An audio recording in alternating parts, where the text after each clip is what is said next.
मित्रांनो, शालिनी भक्तिसागरमध्ये तुमचे मनपूर्वक स्वागत आहे। तर मित्रांनो, आज आपण या व्हिडिओच्या माध्यमाने ऐकणार आहोत लक्ष्मी पुराण मधले महालक्ष्मीचे आख्यान, लक्ष्मीचे चरित्र, लक्ष्मीचे मंत्र, लक्ष्मीचे महत्त्व। जो कोणी हे लक्ष्मी पुराण ऐकतो त्याच्यावर माता लक्ष्मीची खूप कृपा होते। तर आपण या कार्तिक महिन्यामध्ये लक्ष्मी पुराण दररोज ऐकूया आणि महालक्ष्मीचे गुणगान करूया, म्हणजे आपले सर्व दुःख दारिद्र्य दूर होईल। स्वयंपाक करता करता, पूजा करता करता, भाज्या निवडताना दररोज हे लक्ष्मी पुराण आपण आपल्या घरामध्ये मोबाईल लावून ठेवून द्या, म्हणजे माता लक्ष्मीची आपल्यावर कृपा राहील। जर कोणी चॅनलला नवीन आलं असेल तर लाल बटनवर सबस्क्राइब करा, ऑलवर क्लिक करा आणि जास्तीत जास्त जणांना शेअर करा। कुठून कोणत्या गावावरून तुम्ही माझा हा व्हिडिओ ऐकत आहात आपल्या गावाची कमेंट्स नक्की करा। श्री गणेशाय नमो नमः। 18 पुराणांमध्ये सर्वात श्रेष्ठ असे हे लक्ष्मी पुराण आहे। तर आतापर्यंत आपले 9 पुराणं आलेली आहेत। तर आपलं हे 10वं पुराण लक्ष्मी पुराण कार्तिक महिन्यामध्ये लक्ष्मी मातेची सेवा, तुलसीची सेवा, नारायणाची सेवा खूप महत्त्वाचे। 4 महिने नारायणाची सेवेचे खूप महत्त्व सांगितले गेलेले आहेत। तर आता आपण लक्ष्मीचे महात्म्य ऐकूया। अमावस्येला लक्ष्मी पूजन कसे करावे, संपूर्ण माहिती, आणि आपण कोणत्या मंत्राचा जप करावा की ज्याच्याने माता लक्ष्मी आपल्यावर प्रसन्न होईल। श्री महालक्ष्मी आख्यान। श्री गणेशाय नमो नमः। वक्रतुंड महाकाय सूर्यकोटि समप्रभ निर्विघ्नं कुरु मे देव सर्वकार्येषु सर्वदा। ओम श्रीं नमः। ओम श्रीं नमः। ओम नमो विष्णवे नमः। ओम नमो विष्णवे नमः। ओम नारायणाय नमः। ओम नारायणाय नमः। ओम नमो भगवते वासुदेवाय नमः। विष्णु गायत्री मंत्र। ओम नारायणाय विद्महे वासुदेवाय धीमहि तन्नो विष्णु प्रचोदयात्। ओम नारायणाय विद्महे वासुदेवाय धीमहि तन्नो विष्णु प्रचोदयात्। ओम नारायणाय विद्महे वासुदेवाय धीमहि तन्नो विष्णु प्रचोदयात्। ओम नारायणाय विद्महे वासुदेवाय धीमहि तन्नो विष्णु प्रचोदयात्। ओम नारायणाय विद्महे वासुदेवाय धीमहि तन्नो विष्णु प्रचोदयात्। ज्या घरामध्ये भगवान विष्णूचे 5 वेळा विष्णु गायत्री मंत्र बोलले जातात, श्रवण केले जातात, तेथे माता लक्ष्मीचे भांडार भरलेले राहतात, असे स्वतः महालक्ष्मीने या लक्ष्मी पुराण मध्ये सांगितलेले आहेत। तर महालक्ष्मीला कोणत्या कोणत्या वस्तू आवडतात, काय काय आवडतं ते ऐकून घेऊया। तर माता लक्ष्मीला सर्वात जास्त श्रीयंत्र आवडतं। श्रीयंत्रात माता लक्ष्मी महालक्ष्मी वास करते। ज्या लोकांच्या जीवनात आर्थिक संकट, दारिद्र्य आहे किंवा जे श्रीमंत आहेत तेही धनवृद्धीसाठी श्रीयंत्राची स्थापना करून श्रीयंत्राची पूजा करतात। महालक्ष्मीच्या कृपेने व्यक्तीला अपार धनसंपत्ती प्राप्त होते। शंख हा महालक्ष्मीचा भाऊ मानला जातो। समुद्र मंथनाच्या वेळी लक्ष्मी सोबत शंखाचाही जन्म झाला आहे। यामुळे ज्या घरात शंख पूजा केली जाते तेथे लक्ष्मीचा वास असतो। लक्ष्मी देवीचा आशीर्वाद अखंड प्राप्त राहतो। झाडू, जर आपल्या घरामधील झाडूमध्ये देवी लक्ष्मीचे गृहलक्ष्मी असे वास करते, जर आपल्या प्रत्येक घराघरामध्ये गृहलक्ष्मी ही लक्ष्मीच्या रूपात वास करते, म्हणून झाडूचा कधीही अपमान होऊ नये अशी काळजी घ्यावी। तिला लात न लागे, पाय न लागे याची काळजी घ्यावी। झाडू जर आपल्या घरात आहे तर त्याला एका साईडला लपवून ठेवावे। घरामध्ये सुख समृद्धी आणणारी अलक्ष्मी दूर करण्यास मदत होते। तर रात्रीच्या वेळी घर कधीही झाडू नये आणि कचरा बाहेर टाकू नये, म्हणून महालक्ष्मीला झाडू अतिशय प्रिय आहे। श्रीफळ, देवी महालक्ष्मीचे सर्वात आवडते फळ श्रीफळ म्हणजेच नारियल आहे। श्रीचा अर्थ आहे लक्ष्मी। जेव्हा तुम्ही लक्ष्मी देवीची पूजा कराल तेव्हा तिला फळ अर्पण करा, श्रीफळ नक्की अर्पण करा। पूजाच्या ठिकाणी श्रीफळ ठेवावे। महालक्ष्मी पूजन अमावस्येच्या दिवशी नारियल एक जरूर ठेवावं, श्रीफळ नक्की ठेवावं, कारण त्याच्यात साक्षात आई भगवतीचा आशीर्वाद राहतो। कमळाचे फूल, धार्मिक मान्यतानुसार देवी लक्ष्मी कमळाच्या फुलास वास करते। ती फक्त कमळावर बसते। शुक्रवारी, मंगळवारी, अमावस्येच्या दिवशी महालक्ष्मीच्या पूजनामध्ये जर महालक्ष्मीला, विष्णू भगवानला जर कमळाचे फूल अर्पण केले तर याच्याने माता लक्ष्मीला खूप आनंद होतो आणि आपले घर धनधान्याने भरलेले राहते। पिंपळाचे झाड जर घरी लावले असेल तर त्याला दूध पाणी घालून ओम नमो भगवते वासुदेवाय नमः या मंत्राचा जप करावा, म्हणजे पिंपळाच्या झाडात माता लक्ष्मीचा वास असतो। जर या दिवशी जर पिंपळाच्या झाडाला गुरुवारी अमावस्येच्या दिवशी जर आपण दूध, साखर, जर शहद अर्पण केले, याच्याने घरामध्ये माता लक्ष्मी कायमस्वरूपी वास करते. घराच्या अंगणात जर तुळशीचे रोप असते तर त्याला रोज सकाळ संध्याकाळ दिवा लावल्याने माता लक्ष्मीचे निवासस्थान झाल्याचे असे मानले जाते. पिवळी कवडी देवी लक्ष्मीचे प्रतीक मानले जाते. माता लक्ष्मीच्या पूजेच्या ठिकाणी पिवळी कवडी ठेवल्याने धन आणि संपत्ती वाढते, म्हणून पिवळ्या कवड्या नक्की समर्पित कराव्या. तर माता लक्ष्मीच्या या सर्वात आवडत्या वस्तू होत्या, तर मी त्या तुम्हाला लक्ष्मी पुराण मधून सांगितले. आता नारद म्हणाले भगवान नारायणाला, विष्णूला, की मला एक गोष्ट सांगा की लक्ष्मीचे आख्यान ऐकण्याची मला इच्छा आहे. ती कशी उत्पन्न झाली, केव्हा झाली, तिचे पूजन सर्वप्रथम कोणी केले होते आणि कोणी कसे केले, हे स्वामी ते मला तुम्ही सविस्तरपणे सांगा, असे नारदाने नारायणाला सांगितले. मग नारायण लक्ष्मीचे आख्यान, लक्ष्मीचे चरित्र सांगू लागले. नारदा, ती गोष्ट अशी आहे की कृष्णाची देवी राधा हिच्या डाव्या अंगातून रासमंडलात सृष्टीच्या आरंभालाच महालक्ष्मी उत्पन्न झाली. ती सर्व अधिक सुंदर असून वटवृक्षवासिनी अशी 12 वर्ष वयाची, नित्य तारुण्य अवस्थेत असणारी आहे. तिचे अंगकांती सफेद चाप्याप्रमाणे आहे. दृष्टी खिळवून ठेवणारे तिचे रूप आहे. पौर्णिमेतील चंद्रासारखा गोल चेहरा आहे. शरदातल्या कमळासारखे डोळे आहेत. त्याच वेळी ती 2 रूपात विभागली गेली आहे. रूप, रंग, तेज, वय, यश, वस्त्रे, कृती, अलंकार व गुण यांच्यात फरकच नव्हता. स्मित, कटाक्ष, प्रेम, अनुनय सारखेच होते. उजव्या अंगातून प्रकट झाली ती राधिका व डाव्या अंगातून प्रकट झाली ती महालक्ष्मी. आधी राधाने कृष्णाला वरिले, नंतर महालक्ष्मीला तशीच इच्छा झाली, तेव्हा कृष्ण 2 रूपात प्रकटला.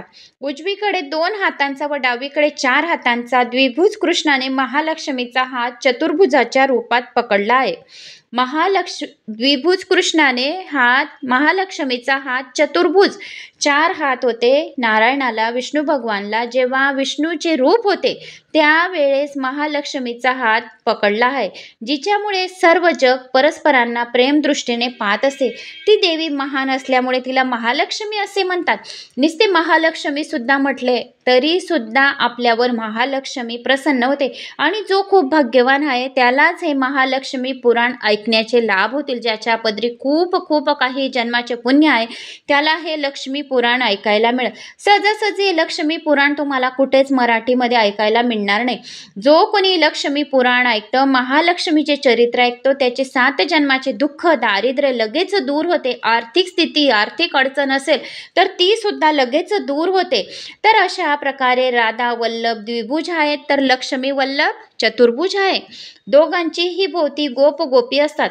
चतुर्भुज रूप लक्ष्मीला घेऊन वैकुंठात जाऊन राहिला, पण कृष्ण व विष्णू यांच्यात फरक असा नाही.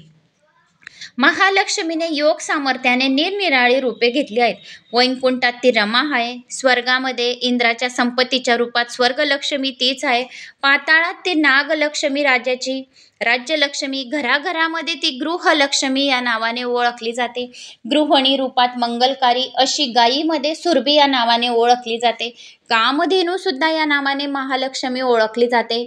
यज्ञामध्ये दक्षिणा, पद्मिनी स्त्रियात श्री, चंद्र, सूर्य मंडलात शोभालक्ष्मी, रत्ने, फळे, उदक यात तीच असते. शिवाय राजपत्नी, गृहिणी, धान्य, वस्त्र, प्रावरणे, तीर्थस्थाने, देवमूर्ती, मंगल कलश, माणिक मोत्यांच्या माळा, मणी, दूध, चंदन, गंध, द्रव्य यांच्यामध्ये महालक्ष्मी असते.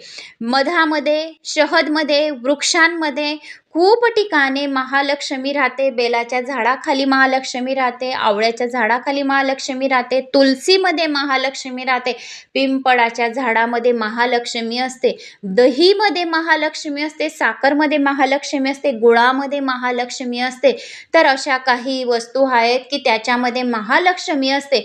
जो कोणी मान सन्मान, ज्या घरामध्ये मोठ्यांचा मान सन्मान केला जातो तेथे महालक्ष्मी असते. जे व्यक्ती, जे मुलं, जे सुना आपल्या आईवडिलांची सेवा करतात तेथे महालक्ष्मी विराजमान असते. ते त्या घराला सोडून कधीही जात नाही.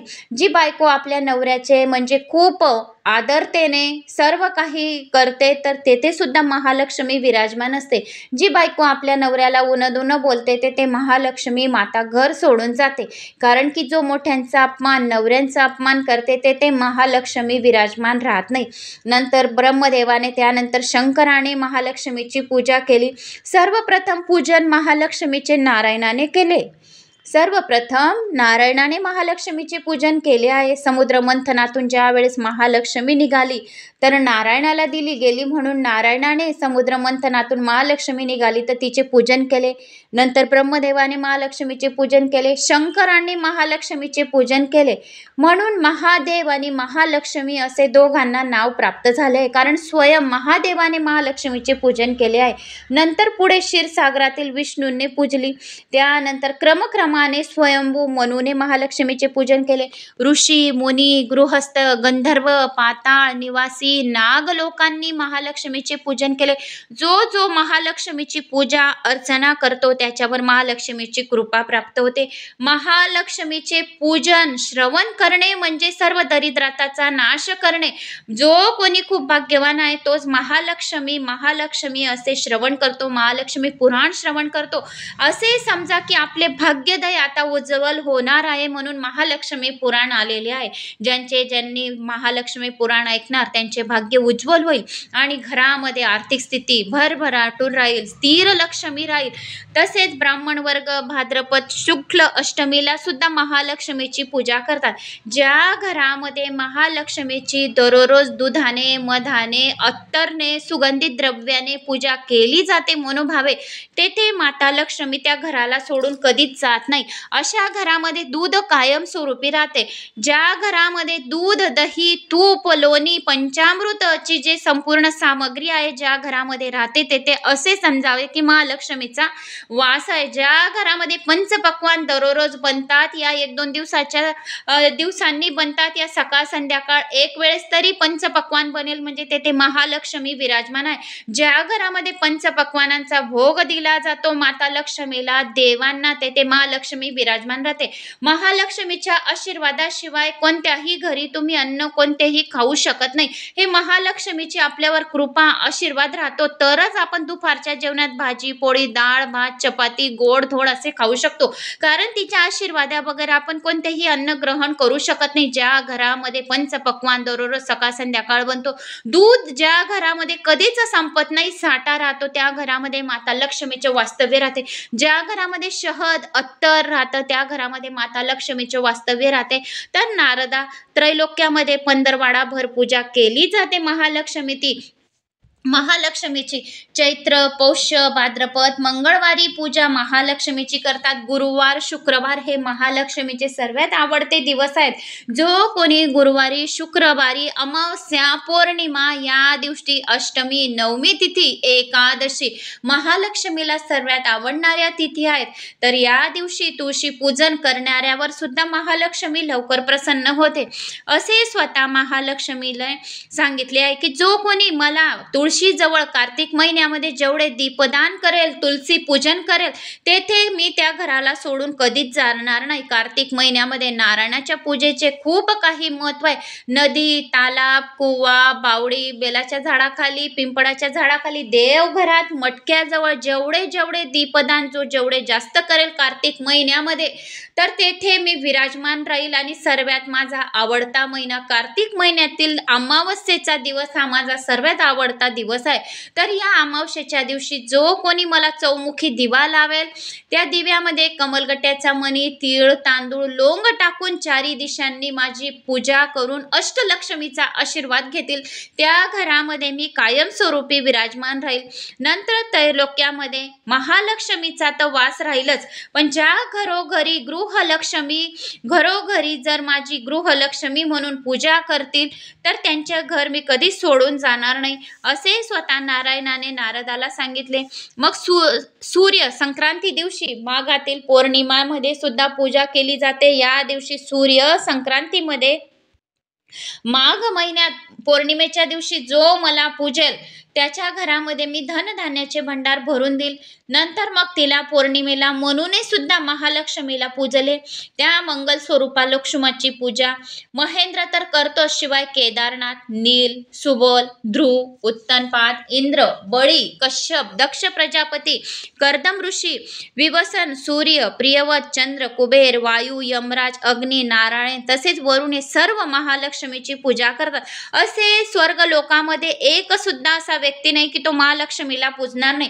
कारण दररोज जो जेवढे महालक्ष्मीची पूजा अर्चना माळा मंत्र, विष्णू भगवानांची पूजा माळा मंत्र आणि दूध साखर ज्या घरामध्ये दररोज नैवेद्य दिले जाते ते महालक्ष्मी कायमस्वरूपी वास्तव्य करते आणि घरात कधीच कोणत्याही वस्तूची कमतरता भासणार नाही. म्हणून दूध साखरचे नैवेद्य जो मला प्रदोष कालामध्ये अर्पण करेल त्याच्या घरामध्ये मी साक्षात विराजमान राहील. अशा प्रकारे तिची आराधना सर्व दूर प्रचलित झाली आहे असे नारायणाने संपूर्ण माहिती नारदाला सांगितली. कारण की ऐश्वर्य देणारी महालक्ष्मी आहे, संपत्ती देणारी महालक्ष्मी, मान प्रतिष्ठेत वाढ करून देणारी महालक्ष्मी आहे. म्हणून महालक्ष्मीचे पूजन केले पाहिजे आणि महालक्ष्मी सोबत तिचे संतान लक्ष्मी हे रूप पूजले पाहिजे. विष्णूचे स्वरूप पूजन केले पाहिजे की ज्या घरामध्ये संतान लक्ष्मी पूजन केले जाते तेथे संतानाची म्हणजे कधीही संतान त्या घरामध्ये कमी राहत नाही, त्या संतानाला दीर्घ आयुष्याची प्राप्ती होते. कोणत्या कोणत्या घरामध्ये संतान लक्ष्मी यांची पूजा होत नाही तर संतती होत नाही. म्हणून संतान लक्ष्मीची एका वर्षातून एक वेळा तरी पूजा केली पाहिजे म्हणजे आपल्या मुलांना दीर्घ आयुष्याची प्राप्ती होईल. मग दुर्वासा मुनींनी इंद्राला शाप का दिला? आता नारदाने प्रश्न केला की दुर्वासा मुनींनी इंद्र भगवानला श्राप का दिला आणि इंद्राला सोडून महालक्ष्मी का गेली ते मला सांगा. नारदाने असा प्रश्न भगवान नारायणाला केला. मग वैकुंठवासिनी व नारायणाची आवडती व अधिष्ठात्री सनातनी महालक्ष्मी पुन्हा भूमीवर क्षीरसागराची कन्या कशी झाली? ती कोणत्या कारणामुळे? सर्वप्रथम तिची स्तुती कोणी केली होती महालक्ष्मीची तर ते मला सांगा. असे नारदाने नारायणाला सांगितले की सर्वप्रथम महालक्ष्मीची स्तुती कोणी केली? क्षीरसागराची कन्या मुलगी कशी झाली क्षीरसागराची? मग नारायण म्हणाले ठीक. तर मग नारदा ऐक. एक वेळ दुर्वासाच्या शापामुळे इंद्र राज्यभ्रष्ट झाला. त्या कारणाने देव मृत्यूलोकी जाऊन राहू लागले. लक्ष्मीने रागाने व दुःखाने स्वर्ग सोडला. ती वैकुंठात निघून गेली. त्यावेळी सर्वांना दुःख झाले आणि ते ब्रह्मदेवाकडे गेले. ब्रह्मदेवांसह ते सर्वजण त्यावेळी अत्यंत दीनमानी आणि तोंडाला कोरड पडले असे देव परमपुरुष नारायणाला शरण गेले आणि तोपर्यंत ती लक्ष्मी सागराच्या घरी कन्या रूपाने जन्माला आली. नंतर देव व दैत्य यांनी क्षीरसागर घुसळून महालक्ष्मीला प्राप्त केले. विष्णूने देवांना वर दिला. क्षीरसागरातील विष्णूला वनमाला देऊन संतुष्ट केले. नारदा त्यानंतर देवांनी आपले राज्य दैत्याकडून परत मिळवले व लक्ष्मीचे पूजन करून ते सुखी झाले. नारदाने प्रश्न केला भगवान मला असे सांगा की तत्वज्ञानी वसिष्ठांनी देवांना शाप देण्यासारखे असे काय घडले आणि नंतर देवांनी महासागर कसा घुसळला? पुन्हा कोणत्या स्तुतीमुळे महालक्ष्मी इंद्रासमोर प्रकट झाली? तसेच इंद्र व दुर्वासा यामधील जो संवाद आहे तो मला सांगा असा प्रश्न नारदाने नारायणाला केला. मग नारायण मुनी सांगू लागले. एकदा त्रैलोक्याधिपती इंद्र मद्यपान करून धुंद झाला. तसाच रंभेला सोबत घेऊन महाअरण्यात क्रीडा करण्यासाठी गेला. त्याचवेळी योगायोगाने महर्षी दुर्वासा त्या वनातून कैलासाकडे निघाले होते. त्या समयी त्या इंद्राने दुरून पाहिले. धावत येऊन त्याने महर्षींना व त्याच्या शिष्यांना वंदन केले. दुर्वासांनी प्रसन्न होऊन त्यांच्या हाती जरामरणापासून सोडवून मोक्ष देणारे असे पारिजातकचे एक फूल प्रसाद म्हणून दिले. ज्या घरामध्ये पारिजातकचे फूल असते तर ते फूल भगवान महादेवाला शंकराला चढवावे आणि मग नंतर महालक्ष्मीला चढवावे. पारिजातकच्या फुलामध्ये महालक्ष्मीचा वास असतो. पारिजातकचे फूल भगवान शंकराला जर वाहिले तर एक गुंज सोने चढवल्याची पुण्यफळाची प्राप्ती होते आणि महालक्ष्मीला जर चढवले तरी पण आपल्याला एक गुंज सोने चढवल्याचीच प्राप्ती होते. तर हे फूल अतिशय प्रिय आहे म्हणून एक फूल प्रसाद म्हणून पारिजातकचे दिले. इंद्राने धुंदीत असल्यामुळे ते फूल आपल्या हत्तीच्या मस्तकावर टाकले. त्यांचा परिणाम असा झाला की हत्ती फुलांच्या स्पर्शामुळे आणि वासामुळे विष्णूसारखा समर्थ बनला व इंद्राचा त्याग करून वनात निघून गेला. इंद्र त्याला आवरू शकला नाही आणि हत्ती पळून गेला. आपण दिलेल्या प्रसादाची अवहेलना पाहून दुर्वासाला खूप राग आला आणि खूप संतापले व त्यांनी इंद्राला शाप दिला. तो असा की, अरे तुला वैभवाचा मान चढला आहे म्हणून मी दिलेल्या पुष्पाचा तू हत्तीच्या मस्तकावर ठेवले. अरे नैवेद्य, प्रसाद, फूल अगर तीर्थ असले तर सेवन केले पाहिजे, नाहीतर माता लक्ष्मी सोडून जाते. नाही पेक्षा या ब्रह्महत्येचे आता तुला पाप लागले. मी दिलेले फूल तू हत्तीच्या डोक्यावर टाकले तर तुला आता ब्रह्महत्येचे पाप लागेल. असा तू उन्मत्त झालेला आहे. या कारणाने वैभव, बुद्धी, राज्य सर्व काही तुला गमावशील आणि महालक्ष्मी तुला सोडून जाईल. अरे जर तू त्या प्रसादाचा स्वीकार केला असता तर तुझ्या 100 पिढ्यांचा उद्धार झाला असता. तूही जीवनमुक्त झाला असता. जो कोणी नारायणाची पूजा करून स्तुती करतो किंवा फक्त वंदन सुद्धा करतो, या महालक्ष्मी पुराण सुद्धा ऐकतो, या महालक्ष्मी नमः, लक्ष्मी नारायण नमः असे सुद्धा बोलतो, तर तो विष्णू तुल्य होऊन जातो. जो लक्ष्मी नारायण नमः या मंत्राचा ज्या घरामध्ये 108 वेळा जप केला जातो, या लक्ष्मी नारायण नमः, लक्ष्मी नारायण नमः असे सुद्धा बोलले जाते, श्रवण केले जाते, तर तो विष्णू तुल्य स्वतः होऊन जातं असे दुर्वासा ऋषीने इंद्राला सांगितले. तर तू तो विष्णू तुल्य झाला असता. माझं जर फूल तू स्वीकारलं असतं तर तू विष्णू तुल्य झाला असता. तुझे 100 पिढ्या उद्धारून गेल्या असत्या.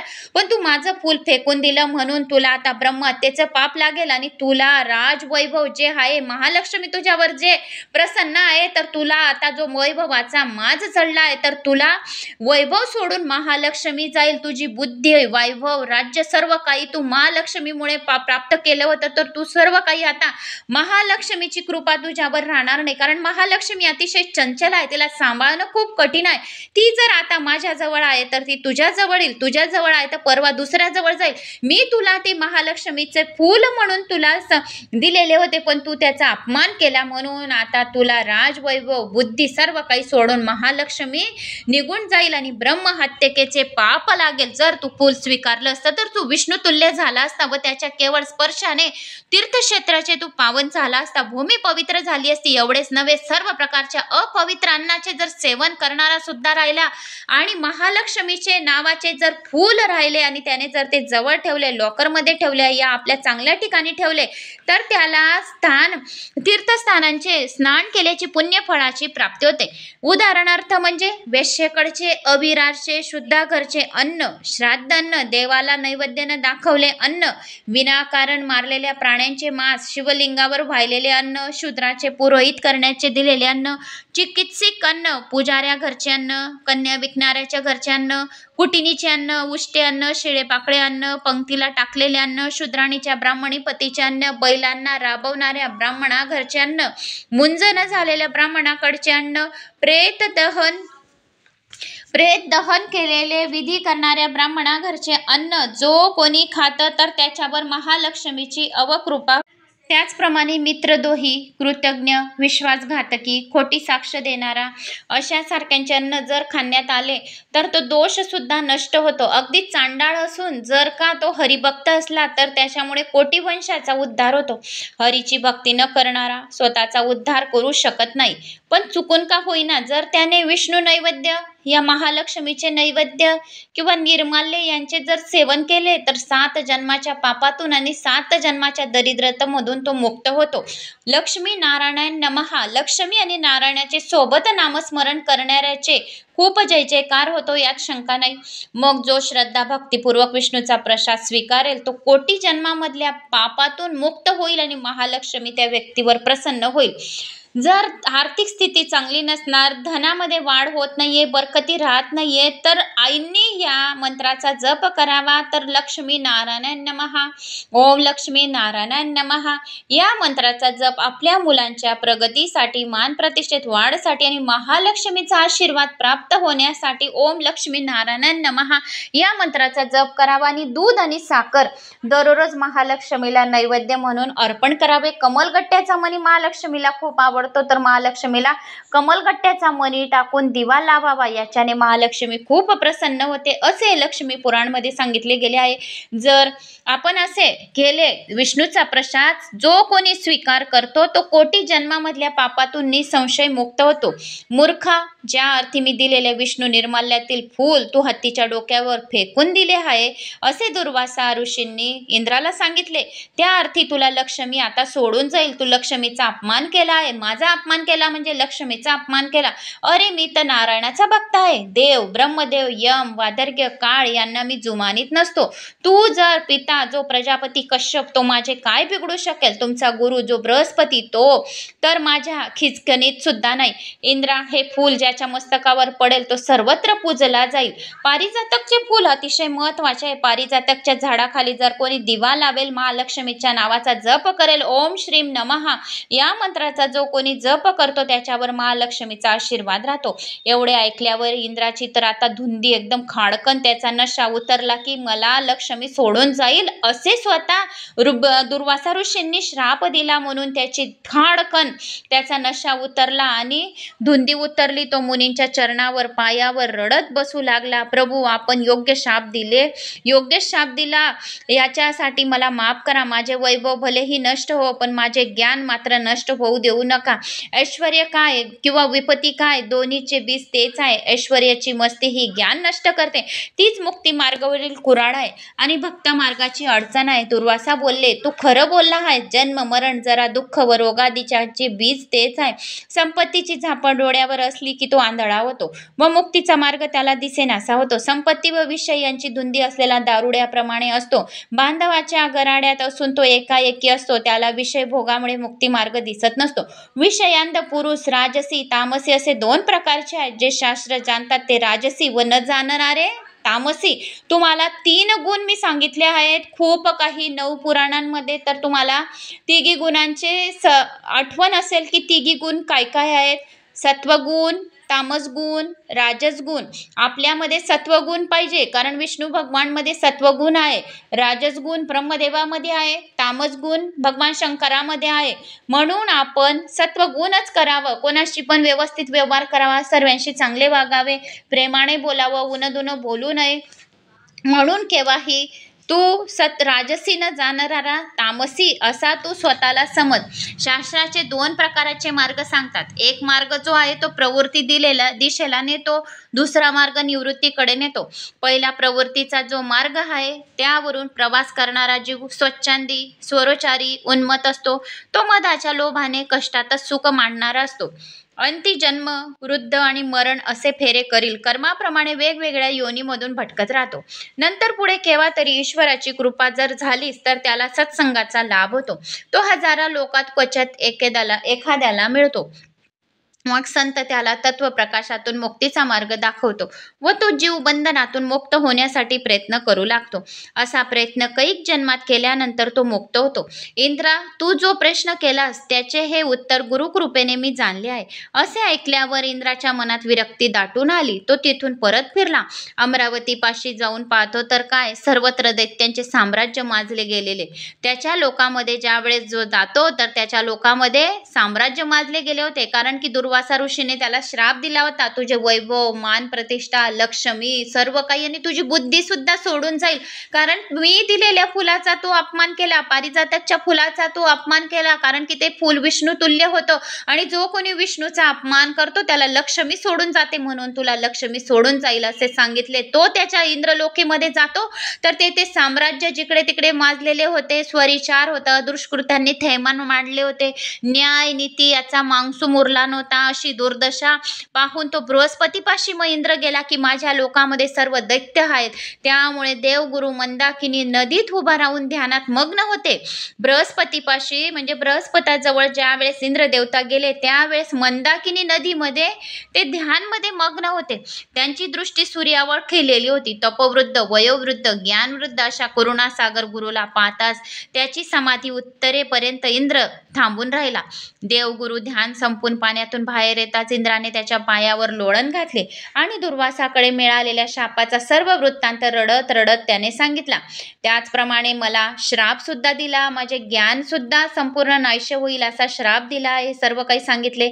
अमरावतीची आता दुर्दशा झाली आहे, इंद्रलोकाची अतिशय दुर्दशा झाली आहे. जेथे लक्ष्मी राहत नाही तेथे तांडव सुरू राहतं. ज्या घरामध्ये लक्ष्मीचा वास नसतो तेथे काही ना काही कारणास्तव भांडणं सुरू असतात, बरकती राहत नाही, घरातले सारे डब्बे खाली राहतात, लॉकर खाली राहतो, कोणत्याही कामांमध्ये अडचण येते, लक्ष्मीची कृपा राहत नाही अशा घरामध्ये. तशी अमरावतीची दुर्दशा, इंद्रलोकाची दुर्दशा झाली होती, कारण तेथून लक्ष्मी सोडून गेली होती. ज्या घरामध्ये सुख शांती वैभव असते, जरा थोडेसे पैसे राहतात तरी पण ते थोड्याशा पैशांमध्ये आपण खूप काही जणांना खूप आनंद देऊ शकतो, खूप जराशा पैशांमध्ये आपण जे काही जेवण खातो ते आत्म्याला सुख देऊन जातो. थोडंसं राहतं पण आत्म्याला सुख आनंद देऊन जातो, तरी पण त्या घरामध्ये महालक्ष्मी वास्तव्य राहते. कमी मध्ये सुद्धा जर आपण शांती केली, या आपल्या मनाला समाधानी केली, जर आपलं मन मोठे करून कोणालाही काही दान धर्म केला थोड्याशा कमी पैशात, तरी सुद्धा महालक्ष्मी प्रसन्न राहते. कमी पैशांमध्ये बी सुख शांती आपण करू शकतो, फक्त आपल्या मनाला शांती पाहिजे, आपल्या मनाला धीर पाहिजे. सर्व समयानुसार अनबदल होत राहतात, समय जसा जसा जातो तसे तसं माता लक्ष्मीची आपल्यावर कृपा होत राहते आणि आपण वरचे पाऊल मध्ये प्रगती करत राहतो. तशी या इंद्राची आता दुर्दशा झाली की त्याला महालक्ष्मी सोडून गेली, तर तेथे तांडव सुरू झाले. तो आता बृहस्पती देवाजवळ आला आणि सांगायला लागला की मला दुर्वासा ऋषींनी श्राप दिला होता, मला लक्ष्मी सोडून गेली आहे, माझ्याजवळ न लक्ष्मी न वैभव आहे, न मान प्रतिष्ठा आहे, न बुद्धी आहे, मला असा श्राप दिला, तर तुम्ही काहीतरी मला आता उपाय सांगा. याच्यावर बृहस्पती सुद्धा खूप इंद्रावर रागावले. राग आला, लाल भडक नेत्रांनी ते इंद्राकडे बघू लागले. इंद्रा, तुझे म्हणणे मी आता ऐकले, आता तुझे रडणे पुरे कर, मी जे काही सांगणार आहे आता तू ते नीट ऐक. जर तुझ्यावर लक्ष्मी प्रसन्न व्हायला पाहिजे, या तुझ्यावर लक्ष्मीचा आशीर्वाद पाहिजे, तर तुझे आता हे रडणे बिडणे सर्व काही पुरे कर. आता तू नीतीने जाणणारा केव्हाही संकटात डगमगत नसतो. विपत्ती काय आणि संपत्ती काय दोन्ही क्षणभंगुर आहेत. आपल्या पूर्वकर्माची ही फळे असल्यामुळे त्याचे कर्तृत्व आपल्याकडेच असते. जन्मजन्मी हे रडगडाने चालत असते. सर्व सुख दुःख आळीपाळीने येत राहतात. पहिले पाऊल सुखाचे तर दुसरे दुःखाचे, दुसरे पाऊल दुःखाचे तर पहिले पाऊल सुखाचे. सुख दुःख हे दोघी पावले आहेत, आळीपाळीने येत असतात. यांच्या वाईट वाटून घेण्यासारखे काही नाही. आपण केलेली कर्म आपल्यालाच भोगावी लागतात असे मुळी शास्त्र वचनातच सांगितले आहे. आणि हे आपले कर्म आपल्या भोगल्याशिवाय सुद्धा काही कर्म नष्ट होत नाहीत. म्हणून तू आता तुझे रडणे गराणे बंद कर आणि आता कोटी कल्प त्यासाठी तुला लक्ष्मीसाठी थांबावं लागेल, त्याला नाईलाज आहे.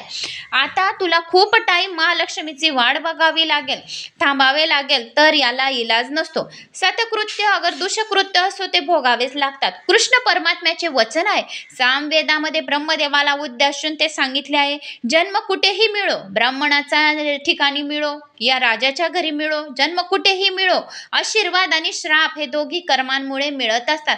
आपल्याला आशीर्वाद हा भाग्याचा जो कर्म असतो तर त्याच्यामुळे आपले उन्नती होत असते. महालक्ष्मी ही भाग्याने मिळते. ज्याच्यावर खूप प्रसन्न राहते त्यालाच महालक्ष्मीचा आशीर्वाद प्राप्त होतो. त्याचे कामं सहजासहजी होतात. कुठून लक्ष्मी येत आहे हे समजत नाही, पण ती अष्टलक्ष्मी अष्ट दिशांनी येते, कारण की हे भाग्याने कर्माने नशिबाची साथ असली तर महालक्ष्मीची आपल्यावर साथ असते. अगर दारिद्र्य मिळो या लक्ष्मी मिळो हे कर्माने मिळते. त्याच्यामुळे अशी कृतकर्मे असते. सर्व काही कर्माने, दुःख दारिद्र्य आणि महालक्ष्मी वैभव मान प्रतिष्ठा संपूर्ण हे कर्माने मिळतात. म्हणून कर्म असे करावे की आपल्याला महालक्ष्मी आपल्यावर प्रसन्न होईल.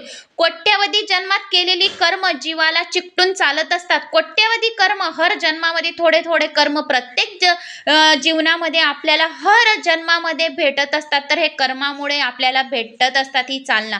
आणि हे कर्म भोगल्याशिवाय कोणतेही कर्म संपत नसते. देश काल परिस्थिती यानुसार कमी जास्त प्रमाणात कर्म होत असतात.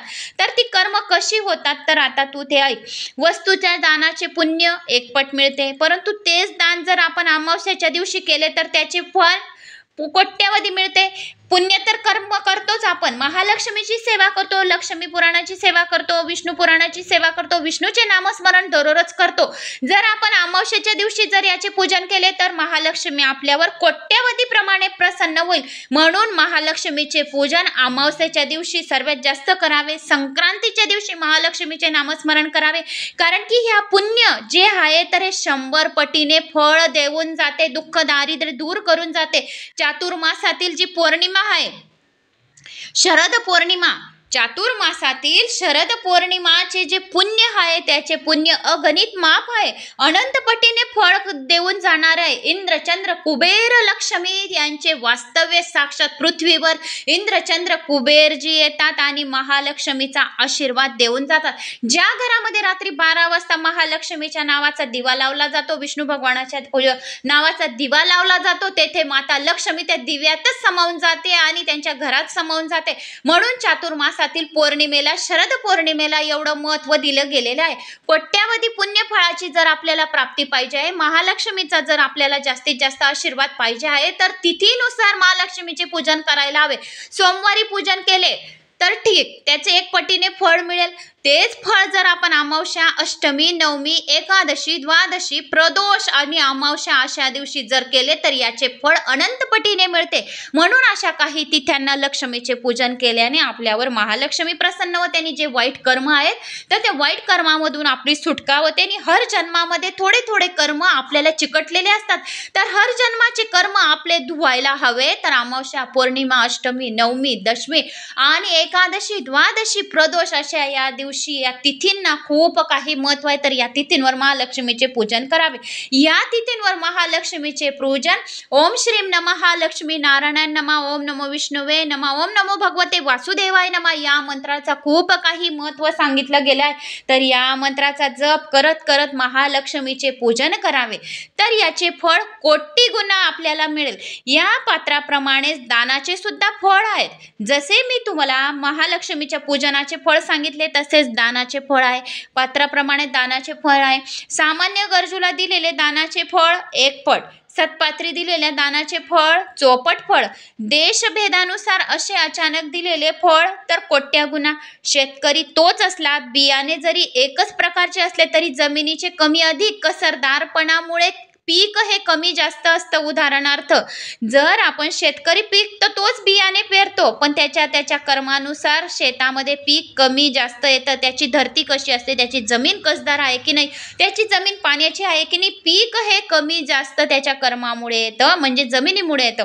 अगदी त्याचप्रमाणे हा समज, हे सर्व न्याय सर्वत्र सारखा आहे. मग काय होते तर विधाता कर्मानुसार फळ देतो. ती कशी तर जसा कुंभार काठी, चक्र वगैरे मदतीने मातीपासून भांडी घडवतो, तसेच आता या सर्वांचे ज्याच्या प्रेरणेने चालू असते, तर हे सर्व कर्माप्रमाणे चालू असते.